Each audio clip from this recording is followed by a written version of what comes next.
Hi, in this video, we'll be talking about the last dictionary method we're going to discuss in this series, update. The update method is used to merge dictionaries. So let's define two dictionaries, Scores and Scores2, and now we can use the update method like so. Scores update Scores2. And now our Scores dictionary is what we get by merging these two dictionaries. Now here all the keys are unique, but what if we have the same keys in both dictionaries? Let's have a look.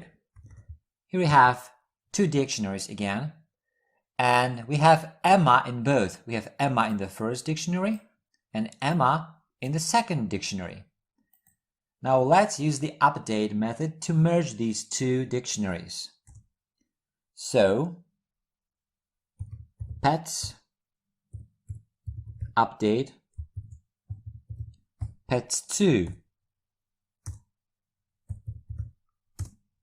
Now, as you can see, if we have the same keys in both dictionaries, they are overwritten. Okay, that's it for this video.